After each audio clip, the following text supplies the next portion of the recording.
Security guards at Middlemore Hospital are escorting staff and visitors to their cars more than 4,000 times a month as safety fears continue.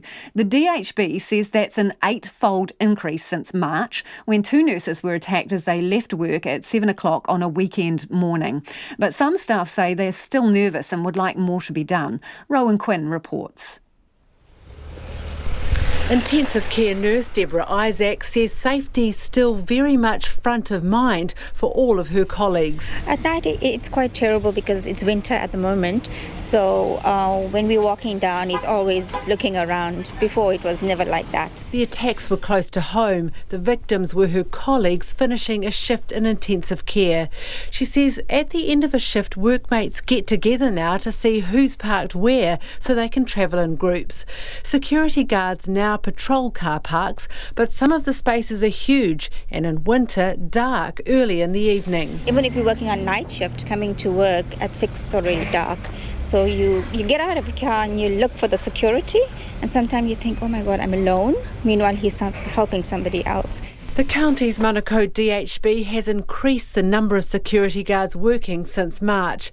Its figures show guards are averaging 130 trips a day with staff or visitors, an 8-fold increase since before the attacks. The DHB's General Manager of Clinical Services, Ian Dodson, says he understands staff concerns. Our car parking sites can feel remote and quite dark late at night. Some of the unique parts of the Middlemore site, as you go up, say, Hospital Road, for example, there's no residential houses round. It can feel quite quiet up there, so there are reasons why I think people like having that security presence. He says there have been no reports of incidents in car parks since the increase in security. Other measures put in place include more lighting and cutting back trees to increase visibility. But a nurses' union organiser, Charlene Rapato, says some nurses have been frustrated by having to wait half an hour after their long shifts for a security guard.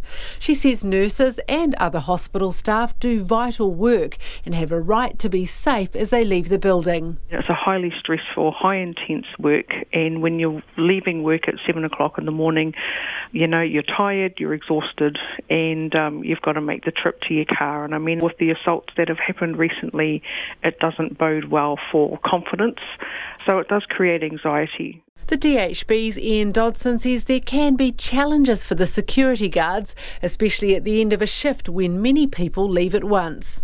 We do get occasions where they get asked to escort people well up Hospital Road and sometimes down Grays Ave beyond our current car parks, and they can then get taken away for 20 or 25 minutes at a time, and we do ask staff to be patient. Nurse Deborah Isaac says most staff are patient when it comes to waiting, but she says even with the changes they still have their wits about them and do all they can to keep themselves safe.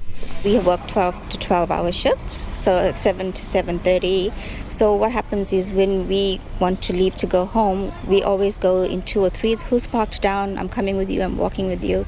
The DHB says safety improvements are continuing, including putting in more security cameras and fencing off some areas. I tamaki makaurau mō te hōtaka o te ahiahi nei, ko Rowan Quinn tēnei.